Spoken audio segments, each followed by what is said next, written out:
Coach, you said if everything went according to script, we'd be out here in 2.5 hours. What happened to that script? Something happened in the third quarter. That was the longest third quarter. I don't know why, for sure, because we were running the football, so I'm not entirely sure what happened in that, but it was a nice ball game. A lot of things to talk about, and we'll work our way through it here. Coach, first things first. Dan and I talked about early. There was just a, I don't know, Dan, maybe I don't remember the word I used, but it was just, there was an odd feeling, at least up here in the box, just the way the game unfolded, and maybe a lot of it has to do with what Maranatha does offensively and the different formations they show. It seemed as if your guys kind of had to create their own energy, and it just took a while for a true football feel to take over this game. I thought, at least that was my sense up here. Not that you guys were not doing anything, just the overall vibe of the game. It felt that way, frankly, on the sideline. There were a couple of times where I turned to one of the coaches and said, this sideline, it's just a dead atmosphere. It was just a kind of a weird atmosphere, but not sure why.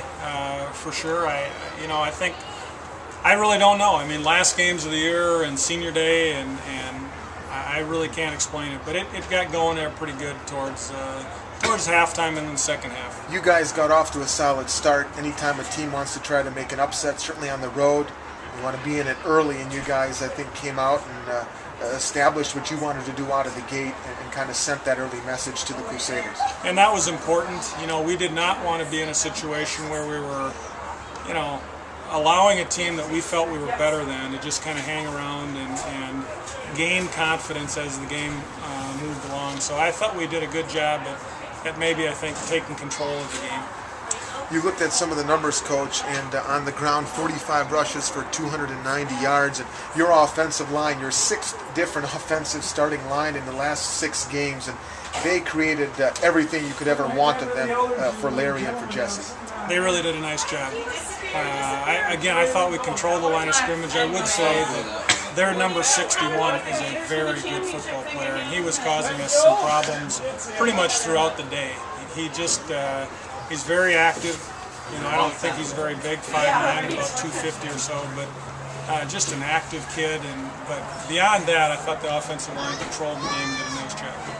The way Zach, before he left with what we turned out to be a dislocated finger, a finger injury, Zach did what he had to do. There'll be some games where you call on him to be more aggressive with his arm and have him beat the defense, but he didn't have to do that today, and I thought he managed the game well. That word "manage" I think sometimes gets a pretty bad rap, but he did that efficiently today. Yeah, he did exactly what we wanted him to do. I saw the stats. I didn't realize how many balls he had thrown, but he threw 12 balls, completed 6, and did enough to just kind of keep the defense from crowding the line of scrimmage and daring us to throw. I think we went in with the game plan that we wanted to run the football and wanted to take control of the game. We did that, but he also allowed us to do it the way we wanted to. Coach, on the defensive side of the ball, just great effort today all the way around. Darnell Williams, 3 interceptions. You had Josh McCormick with 8 tackles, Jason Kramer with 7. Jason Kramer continues to be a great success this year, a great player. We knew coming in Maranatha was going to show everything under the sun, and you guys did a great job game planning. What do you really attest that to? Well, number one, the game planning part of it, I think Coach Murphy and his staff just did a great job at analyzing what Maranatha does, because they give you a lot of stuff, and I think sometimes part of the reason that teams do a lot of things with you is to just make you occupy your time in practice and not get good at anything. And I think Murph had made the decision with the staff early on that we're going to play fundamental sound, have a couple of checks, make a reaction if we see they're, like they came out with that, swinging gate or Daffy Duck, whatever you want to call it. Just make 1 or 2 reactions to that, but not spend a lot of time worrying about it. Coach, your defense forced 6 turnovers, 2 fumbles, 4 interceptions. What can you say, especially about the linebacking core and the secondary picking off their quarterback, Andrew Green, 4 different times? I think what I'd actually say is business as usual. I mean, we have just done that all year long. I'm really proud of that statistic. I was always disappointed in years past that the turnover margin was so bad against us, and this year, we just really controlled most games because we controlled the turnover situation. So I'm really proud of the defense. They got a lot of excitement out of being ball hawks, And what it also did is it made the offensive guys really take pride in not turning the ball over, and we were really quite efficient this year in not doing that.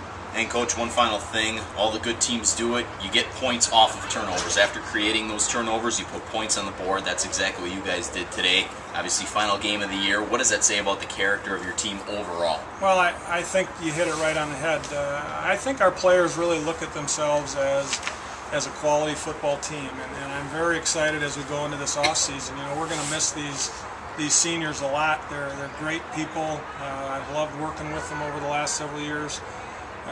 And that's going to be hard to replace. But I think the remaining players that are coming back have a great feel that they can be a pretty good football team next year. Final thing, Coach, you finished the year 5-5, so you match the record for most wins in a single season back to 2003.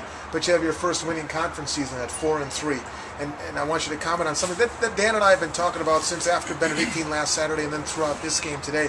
I think there's a very good chance that you look back at this year, and the best term I come up with is a fulcrum type year, where it pivots from one phase of a program to another, and you might look back at 2009 as the pivot point for this program, hopefully, you know, 3, 4, 5 years down the line. I believe that that's true as well. I think, you know, coming into this league 2 years ago, we didn't know, based on our history, how we were going to compete or anything else, and we competed pretty well last year, and then I think we really turned the tide this year. I mean, I don't know who's going to end up the champion. We're going to know in another hour or two today. But, you know, we were able to compete against everyone. We were in every football game. And I think we will look back on this year as a pivot point for our football program. Well, Coach, listen, we've appreciated it. It always goes fast. It goes fast for you guys. It goes fast for us, certainly, and just for everybody. And I'll just go on the record. You and your staff and your players are most courteous and gracious with us, with our requests, and we've enjoyed it. It's been a blast, and we're looking forward to getting going in 2010 again. Thanks again to you and everybody. Thanks. It's been a blast for us, too. Thanks, guys. There's the coach, Dennis Miller. Warriors win at 49-6. We'll pause for break. We'll come back with one more segment of the Warrior Postgame Show after this. You're listening to Warrior Football.